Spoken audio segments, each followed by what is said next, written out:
entonces el abogado penalista Andrés Ojeda. ¿Cómo le va? Bien, muy bien. ¿Cómo están ustedes? Bien. Gracias por la invitación.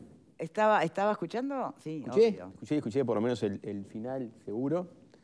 ¿Tengo que opinar? Por las dudas. ¿Y tiene muchas ganas? Sí. No, la verdad es que a mí, personal, esto es estrictamente personal, no quiero comprometer ni al Partido Colorado ni al sindicato policial. Eso es de récord, dale, no escucha a nadie. Nadie está mirando esta charla de boliche. Ahí está. Yo tengo enorme estima por Fernando, lo he dicho por ahí un montón de veces. Estima personal y estima en lo sindical, porque de hecho ha sido una persona clave para poder resolver los líos gratuitos en los que nos hemos visto inmersos con el sindicato policial. Como hecho concreto a corto plazo, cuando... ¿Se acuerdan que lo sacaban? Con esta suspensión, que por suerte fue de corto plazo, Fernando al día siguiente de la suspensión estaba en la sede del sindicato policial tratando de evitar que de repente el sindicato tuviese ganas de salir voluntariamente ante un hecho de esas características. Así que en lo personal hay mucha estima, en lo que es profesional también. Yo no soy sindicalista, pero a esta altura me siento bastante parte del sindicato policial, así que si recorre otro camino seguramente le irá bien. Es una persona de diálogo y es frente amplista. Me encantaría que fuera Colorado, pero no lo es. Tiene tiempo de acomodarlo, eso nadie es perfecto. Así que, nada, de verdad, de mi parte por lo menos, un saludo personal, digamos. Vamos al tema entonces. ¿Hay que crear un Ministerio de Justicia? Sin ninguna duda. O sea, sí, tajante, sin vueltas y sin dos lecturas. ¿Por qué? Sin vueltas. Ahí está, Marguerite, mirá. Vamos a agrandar el Estado. Otro ministerio para Marguerite. Bueno, antes que eso. El Ministerio del Interior y Ministerio de Justicia es lo único que tiene que existir. Borrarías los otros, borrarías el del mismo. Me buscaste un lío y no lo encontraste, ¿viste? Es lo único que debería existir. Ya tuvo suficiente. ¿Oyeron hablar del minarquismo? Seguramente sí. Lo agarré cansado, ¿no? Lo agarraste cansado. Seguramente sí, oyeron hablar del minarquismo. Justicia y seguridad, nada más. El resto sobra. Yo me animo a decir que no necesariamente implica agrandar el Estado. A ver. Porque si uno lo piensa y lo mira, Uruguay tiene un lío grande con este tema. Todos los países razonables de la vuelta tienen todos Ministerio de Justicia. ¿Tá? Argentina, Brasil, Chile, España, los que quieran. Todos tienen Ministerio de Justicia. El Uruguay tuvo Ministerio de Justicia durante la dictadura. Mal utilizado, intervino. Todo ya quedó con mala palabra. En buena medida el Poder Judicial. Todos estamos de acuerdo. Antes, no, perdóname. Lo tuvo antes. Antes de transformarse en Ministerio de Cultura fue Ministerio de Justicia. ¿Por qué es un problema esto? Porque el Uruguay, cuando elimina ese Ministerio de Justicia, elimina todo el vestigio de lo que significó. Ahora, amputarnos una herramienta positiva y necesaria en virtud de cómo fue utilizada en el pasado parece hasta ridículo, ¿no? Es como que yo dijera el día de mañana que si esta represa la hizo la dictadura hay que demolerla, ¿no? Entonces, no tiene sentido. Claramente cumple muchas funciones y no implica agrandar el Estado, porque si bien se eliminó el nombre Ministerio de Justicia, todas las reparticiones que tenía fueron llevadas a otros lugares del Estado. Hoy, por ejemplo, el Ministerio de Educación y Cultura tiene varias reparticiones con presupuesto propio que perfectamente podrían ser la base de creación de un Ministerio de Justicia. Tienen los registros, tiene cooperación internacional, tiene asuntos constitucionales. Esas son todas reparticiones que son naturales de un Ministerio de Justicia, no de un Ministerio de Educación y Cultura que le quedó de yapa en aquel momento un montón de trabajo que no le era propio.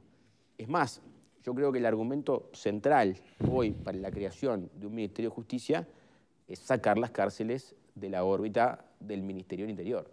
Cárceles que también tienen presupuesto propio. O sea, es más un tema de reorganizar bajo el lugar donde deberían estar y gobernadas por el Poder Ejecutivo, pero con experticia directa, que agrandar el Estado, porque el Estado ya existe para estas cosas, no es una novedad.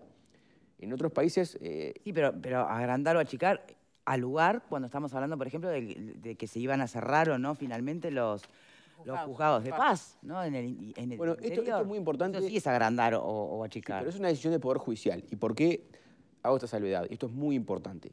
Ningún Ministerio de Justicia interviene en las decisiones del Poder Judicial per se, las decisiones jurisdiccionales, digamos. O sea, el Poder Judicial sigue siendo autónomo y sigue impartiendo justicia. Este Ministerio de Justicia lo que hace es tener un rol de articulación entre los poderes del Estado que se dedican a esto, ¿no? Porque obviamente para que funcione el Poder Judicial, tiene que funcionar una fiscalía, tiene que funcionar la defensa de oficio, tiene que funcionar la cárcel. Todo eso tiene que funcionar alrededor de las decisiones judiciales y hay que articular todas esas decisiones entre sí. Ahora bien, la decisión sobre si tal o cual juzgado sigue siendo siempre del Poder Judicial. Ahora, el diálogo con el Poder Ejecutivo y con el Parlamento y con el resto del gobierno lo podría centralizar la figura de un ministro de Justicia que hoy no tenemos. Y como no tenemos, todo lo que él debería hacer queda suplido por muletas, ¿no? Y les pongo un ejemplo bien concreto. La reforma del Código del Proceso Penal, que se hizo en 2017, fue encabezada por la Fiscalía. ¿Por qué? Porque no tenemos un Ministerio de Justicia. Y en el fondo, las reformas grandes del sistema, no está bueno que las encabecen quienes integran el sistema. Si yo soy abogado defensor y hago un código, probablemente me haga un código medio para mí. No por malo, sino porque es lo que yo sé, conozco y hago. Si lo hacen los jueces, probablemente tengan alguna cuestión de eso. Y lo mismo con los fiscales. Por eso es que en algún punto parecería razonable tener a alguien por fuera que mire toda la cadena con integralidad y colabore en la toma de decisiones en clave de derechos humanos. Por eso se llama en muchos países Ministerio de Justicia y Derechos Humanos. Lo que quiero decir es que es una herramienta útil, necesaria, moderna, vanguardista y que no necesariamente sale plata. Esto es una decisión política y yo me sorprendí para bien, cosa que en general no pasa cuando uno levanta el diario de mañana. Que coincidían en las críticas. Yo digo, mire usted el consenso político que tiene esto y en el fondo le vamos a tener que agradecer esta decisión al Poder Judicial de intentar suprimir los juzgados de paz porque terminó trayendo al tapete algo que venimos reclamando desde hace mucho tiempo. ¿Qué es más importante? ¿Que se restauren los juzgados de paz? Pero ya está eso. En el hoy, en el ya. Eso ya ocurrió. ¿Está en suspenso? No, ya está adelantado que seguramente vuelvan todos. Después del ruido que tuvo esto, claramente esa decisión, esa marcha atrás está de estreno, quédense tranquilos. O sea, yo paga 1.10 que los juzgados esos no se van a suprimir. Se quejó todo el mundo, o sea, no faltó nadie para quejarse. O sea, evidentemente eso se va a rever. Pero esa decisión nos trajo sobre la mesa el consenso político para la creación de un Ministerio de Justicia que venimos reclamando. ¿Qué tanto tiene que ver con el concepto de seguridad pública? Bueno, que exista un en la medida de que la justicia tiene todo que ver con la seguridad pública y que las cárceles tienen todo que ver con la seguridad pública, acá tenés una llave de igual tamaño que la del Ministerio del Interior. Sin embargo, vieron que en el último hubo un episodio hace poquito que generó mucho ruido y que fue el procesamiento y pedido de 4 años de prisión para una mujer que ingresó marihuana, creo, ¿no? A la cárcel, con 4 hijos. Y bueno, y eso inmediatamente llevó a la típica pelea entre que defendés a los delincuentes, que defendés al, ¿no? Y acá hay un tema que son las leyes, que va al otro poder, que es el legislativo, pero tiene mucho que ver. Tiene mucho que ver con el concepto de seguridad pública pero también. Vos acordate que la cadena, y esto no aburro a nadie, el sistema penal tiene básicamente 4 segmentos y no más. Un segmento legislativo, que nos dice qué es delito y qué perseguimos. Sí. Un segmento policial, que lo previene y lo reprime y lo detiene. Un segmento fiscal judicial, que básicamente lo juzga.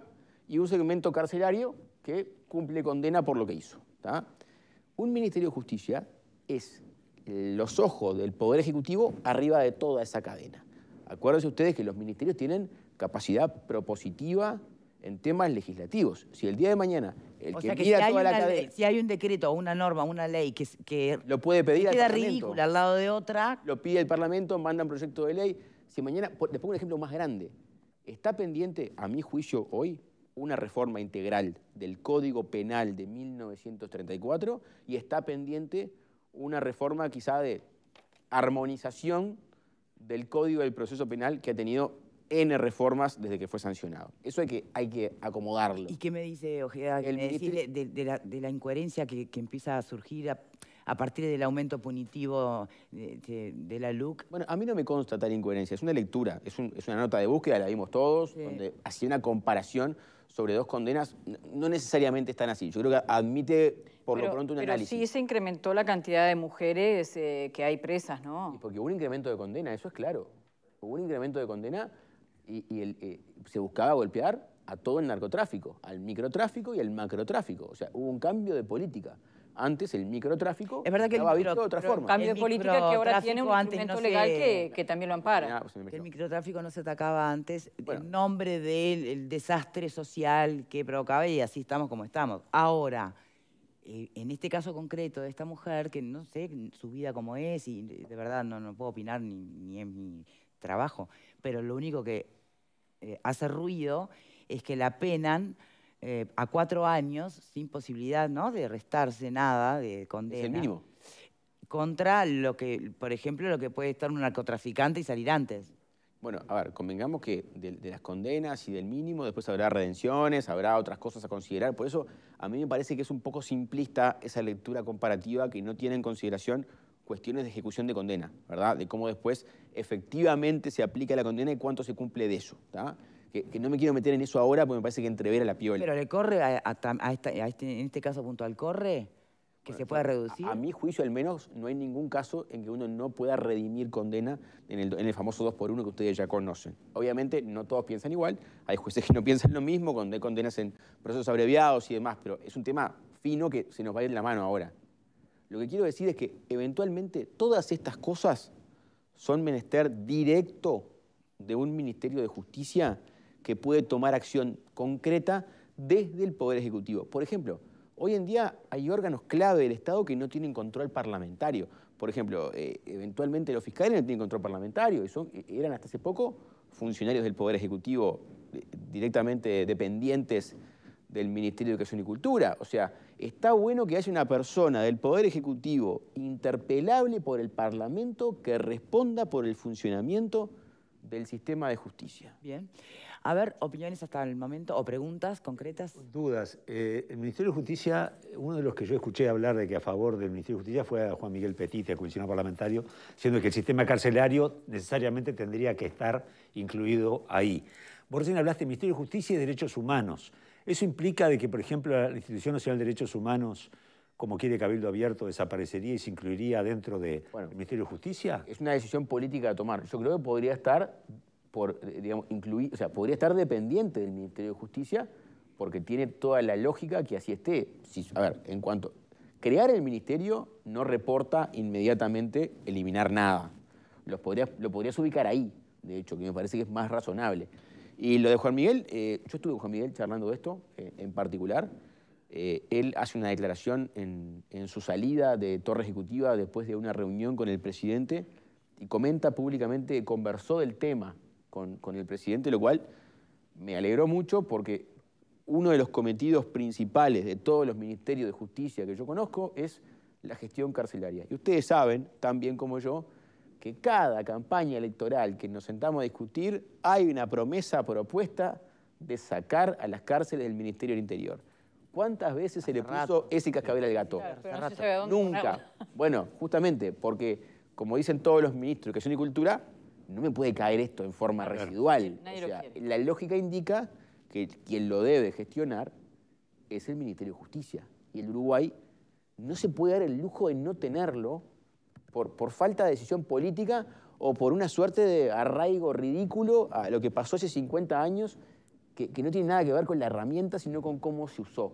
Es como que yo mañana diga que, a ver, no podemos usar el fuego para nada porque alguien prendió fuego a una casa. O sea, no se sostiene. A mí me parece que lo que no debería pasarnos, y es el miedo que tengo, es que esta embestida parlamentaria positiva de cierto... Aparte, yo no recuerdo algo a corto plazo anterior con semejante consenso de una, ¿no? O sea, donde todos los partidos digan, me parece bien, necesario... Yo aprovecharía este envión de consenso para materializar una suerte de proyecto parlamentario. ¿Qué opina el abogado? La creación de un Ministerio de Justicia tiene décadas. Creo que lo último que se propuso en forma medianamente seria fue una propuesta de Bonomi allá por el año 2010, me parece, y después no tuvo demasiado apoyo. Pero es totalmente necesario. Tengo, no sé, una docena de causas por qué debería de crearse, pero hay una causa que es fundamental y de la que estamos hablando ahora, que es el tema carcelario. El tema carcelario no puede estar de ninguna forma, independientemente de los distintos operadores jurídicos, bajo la órbita del Ministerio del Interior. ¿Por qué? Por la sencilla razón de que el Ministerio del Interior, su función principal es la seguridad. prever y no encargarse del sistema carcelario. Y a su vez, los pocos recursos que tienes, ¿a dónde los vas a destinar como ministro del Interior? Los vas a destinar a la seguridad, no los vas a destinar al sistema carcelario. Que es un problema ese, que es un problema que no se ha sabido resolver porque nadie quiere, como bien decía Andrés, tomar ese fierro caliente. Todo el sistema de fiscalías, los juzgados, todo el tema carcelario, el comisionado parlamentario, hay que agruparlo en un ministerio. Porque si no, el sistema no se aceita y no funciona, que es lo que está sucediendo en este momento. Después, si se agranda más o se agranda menos el Estado, tiene más costos o menos costos, eso se verá. Yo creo que no va a tener demasiados costos, es ponerle un poco de pienso. Lo que pasa es que, claro, hay corporaciones que están en contra de eso. La Suprema Corte de Justicia está en contra de crear un ministerio de justicia. Bueno, pero ¿qué otra? Porque por lo que voy leyendo es la única, hay más consenso. Es la única corporación que hoy en día representa... Es la única corporación que hoy en día representa uno de los 3 poderes del Estado, que ya estuvo en contra anteriormente cuando se intentó crear un Ministerio de Justicia, porque si bien no pierde autonomía, pierde determinado poder, porque vos tenés a un procurador general o un ministro general que está por encima de esas decisiones, de los 5 ministros en este caso. Entonces pierde poder, y ahí hay una lucha política y de poder que habrá que ver cómo se lima esa pereza. Pero igual, hoy en la nota del diario hay algunas salvedades que están buenas de algunos senadores que dicen justamente que hay que limar esos miedos porque en el fondo no son reales. Yo creo que la Corte no pierde el poder que tiene. Lo que hace es sumar un socio estratégico de lujo, que lo puede ver como socio o lo puede ver como competidor. O sea, es un tema de visión directamente interna propia, pero en el fondo se saca de encima tareas tediosas, negativas, que claramente no le gusta hacer, y se queda con sus potestades reales, que son la de impartirle justicia del caso a caso. Claro, pero... El que me va a decir si este va 5, 10, 15 o 20 años preso, es un juez siempre. O sea, eso no es transmisible a nadie de ninguna manera. Entonces, en todos los países que hemos nombrado, Argentina, Brasil, Chile, España, por poner algunos, nadie cuestiona la calidad democrática, nadie cuestiona la separación de poderes. Incluso el ministerio asesora al presidente y al Poder Ejecutivo en temas escabrosos, por ejemplo, los ascensos de fiscales, los ascensos de jueces. O sea, ayuda al Parlamento en los temas que llevan veña parlamentaria, y en lugar de ir la Corte a pelearse al Parlamento con todo lo que significa, tiene un socio en el medio que le podría perfectamente allanar todo el camino. Entonces, yo la verdad que no le veo contras. Claro, pero en este contexto que tú decís, por ejemplo, bueno, lo que se dio, el fenómeno que se dio fue un cuestionamiento de la justicia. Entonces, da la sensación que si existiera ese ministerio, sería un ministerio más atento a lo que hace la justicia. Y creo que también, a la vez que hablamos de la necesidad que comparto de la instalación de ese ministerio, habría que mirar hacia adentro del Poder Judicial, ¿no? Cómo, por ejemplo, se llega a la nominación de los jueces, qué capacitación tiene cada uno. Creo que allí una cosa como que va a ir de la mano de la otra, porque si tenemos un Ministerio de Justicia y no queda claro cómo se llega a determinados lugares dentro del Poder Judicial, y este fue un caso donde evidentemente el divorcio que había con la realidad era muy grande. Bueno, pero eso no tiene que ver con ninguna oscuridad sobre cómo se eligen los jueces. Todos sabemos cuáles son los mecanismos de elección de jueces, de ministro del tribunal y de ministro de la Corte.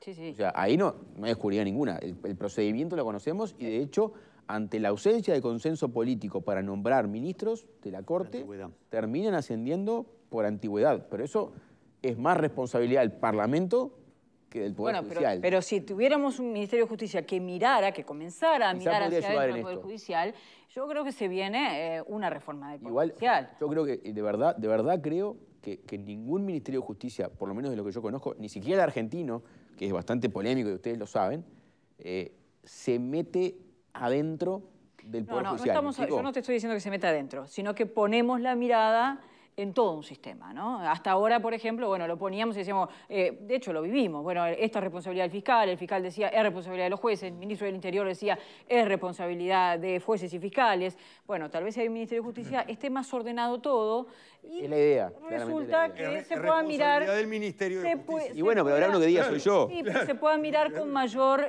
claridad hacia adentro del Poder Judicial. Pero un ejemplo. Ustedes recuerdan que del 2017 al 2019 y pico 20 tuvimos una guerra fría entre la Fiscalía y el Ministerio del Interior de culpas cruzadas sobre el aumento de delito. Bueno, eso no puede pasar en ningún país democrático razonable porque conspira contra el funcionamiento del sistema. Ahí debería mediar y debería poder trabajar un ministro de Justicia para decir, señores, esto así no va más. Cuando se cuestionan las decisiones del Poder Judicial... Pero eso es lógico que va a ocurrir siempre, es parte de la democracia, digo. En la medida que se adopten acorde a derecho, nos gustarán más, nos gustarán menos, tenemos todas las vías recursivas. Yo, si un juez de primera instancia me dice algo que no quiero escuchar, voy al tribunal. Si el tribunal me dice algo que no quiero escuchar, voy a la corte.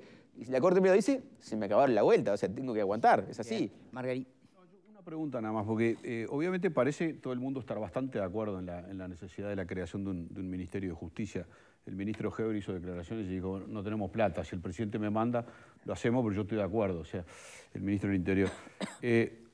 La pregunta es, el Poder Judicial es el único de los tres poderes que no se autodefine su presupuesto.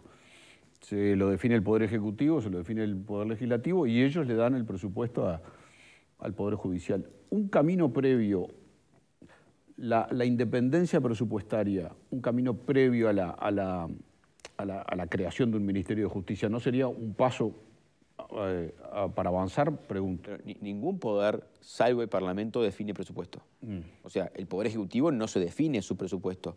Manda un proyecto al Parlamento, que lo define el Parlamento, y de hecho, si mirás el presupuesto, tuvo en una coalición de 5 partidos políticos, tiene, si le pones control de cambios al presupuesto, vas a ver marcados en rojo por todos lados. O sea, el Poder Judicial no se lo define y el Poder Legislativo tiene a todo el Estado autonomía para modificar. El Poder Legislativo, porque los y el Poder Legislativo se autodefine su presupuesto.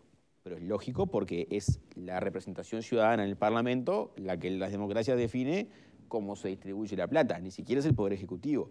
Lo que tiene que quedar claro es que cualquier creación de Ministerio de Justicia no le afectaría en ningún caso el presupuesto al Poder Judicial. O sea, lo que tenemos que lograr es que el Poder Judicial le pierda ese miedo a lo nuevo, que es lógico y yo lo puedo comprender perfectamente. O sea, a mí no me genera tirria que de repente pueda haber resistencias, las comprendo. Ahora, es mucho más fácil y más cómodo y mejor tratar de ir por las buenas a decir qué hace falta para que le tenga confianza a esto, a ir a imponérselo y decirle, usted a partir de ahora le responde a esto, ¿no? Sí, estoy leyendo algunos tuits de legisladores, de parlamentarios que le están bajando el tono, ¿no? Son conversaciones, Ahora, vos estás muy preparado con el tema. A ver, apurate antes que desaparezca el Partido Colorado. Bueno, porque si no... me voy. Si no te decía algo macano. No. Solo lo puede hacer el presidente del presidente. Ah, bueno, ahora es con cargo esto. En serio, porque el tema es importante, pero vamos a los bifes, Desaparecía ¿Qué pasa en el Partido Colorado? Desaparecía en 2004, ¿se acuerdan? Desaparecía, todo horrible. Pero está bajando. Desapareció en 2004, vino Pedro Bordaberry, votó el 28 en Montevideo, votó el 17 en 2009, partido no desapareció. 2014 votó un poco menos, aguantó la parada. Se va Pedro en 2017, otra vez va a desaparecer, acá va a desaparecer. Viene Talvi, bajó un poco. Viene Talvi, viene Sanguinetti, esto crece. No, bajó con respecto a esto crece en la encuesta, ustedes lo recuerdan, llegó a marcar 22 puntos porcentuales en la encuesta de este canal. La encuesta, sí. Bueno, señores, números. Talvi fue una figura sumamente prometedora. Termina votando lo que termina votando, pero siempre... Y apareció Germán. En los vaticinios... ¿Sería ministro de Justicia? No, esa decisión ni es mía, ni depende de mí, ni tengo que haber electoral mío de ningún tipo, para nada. Si no desaparece el Partido Independiente que tiene 1%, ¿por qué va a desaparecer el Partido Yo lo que les digo es que... No tiene razón de desaparecer. Se va a acercar. A vos te respondo... Tenemos que despedirla, a ver, Ojeda. Yo tengo militancia político-partidaria más o menos desde que tengo edad para votar, del año 2002. O sea, me hice colorado en el 2002, que es básicamente como hacerse hincha de River cuando bajó a la B. Más o menos lo mismo, ¿no? Sí, o sea, nadie me puede decir que no tengo arraigo partidario porque nunca bien, vimos... fue un buen año. Exitismo no es lo tuyo. Claramente no era un tema de exitismo, ¿no? Claro. Y he visto todas las malas... Nacido para perder, se llama la película. Hemos resurgido de todas, esa es la verdad. Y siempre hay un nivel de resiliencia que la verdad sorprende a es un valor en sí mismo, por supuesto. La última entonces, ¿vuelve Pedro? Tenemos... Llámelo a Pedro y pregúntele. ¿Vuelve Pedro? No. Si yo supiera eso, en un diario. No, para ¿Te gustaría que volviera? A mí me encantaría que volviera Pedro Bordaberry. Lo necesita el Partido Colorado, ¿no? Pero, sin duda, pero a él y a todos. ¿Qué monedita sirve? Pero aparte, Pedro es una moneda muy importante. Pedro es una persona muy importante y creo incluso que se ha fortalecido mucho su figura desde su salida en 2017. O sea, todos sus comentarios sobre su labor parlamentaria su pasaje por la AUF lo fortaleció mucho, su gestión en Torque lo fortalece. Yo creo que es un gran activo para cualquier organización. Ahora, es una decisión de él qué quiere hacer con su futuro político. Este es un laburo y una actividad que obviamente no es como cualquier otra, tiene un nivel de desgaste y de estrés, y él ya pasó por 2 elecciones presidenciales. Yo comprendería cualquiera de sus decisiones. Pero de mi parte yo estaría al pie del cañón en lo que haya que hacer, como siempre, como lo estoy hoy, sin ningún cargo en ningún lado, ¿tá? Para poder... al cargo. ¿Qué hemos laburado sin cargo siempre y no nos hemos ido a ningún lado. Es viernes. Pero la gente se confunde, y hay los tweets y esto es terrible. No. La verdad es que vamos a seguir laburando para dar una mano, desde donde se pueda y como se pueda, pero siempre en filas coloradas, sin perjuicio de adversidades transitorias. ¿Te gusta la adversidad siempre es sinónimo de oportunidad también, ¿no? Sí, hay que verlo así. Eso, claro. No queda otra que verlo así, básicamente. No, como país tenemos que verlo No así. pasarlas, pero está, ya que están. Vamos a hacer una pausa y ¿Se lo queda? despedimos. ¿Qué? ¿Se queda o no? Me está echando. No, se tiene que ir. Le va a dar la vacuna, la tercera dosis. ¿Raúl Valle te gusta? ¿Cómo? Bien. ¿Te gusta Raúl Valle? ¿Me gusta para qué? Como en el cargo que asumió. Lo conozco y tengo un buen vínculo con él. No tengo una relación de amistad, pero digo, no tengo una opinión negativa, ni mucho menos. Bien. De hecho, es una persona representativa de la lista 15, de siempre, así que ojalá le vaya lo mejor posible. Sacaste tus conclusiones, ¿no? Sí, sí. Muchas gracias, Ojeda. Porque es viernes. Después preguntan por qué la gente se para y se va. Perdón. Muchas gracias por la Excelente invitación. fin de semana. Gracias. Chau. No, chau, nada. Pausa que nos queda un bloque más. Ya ven.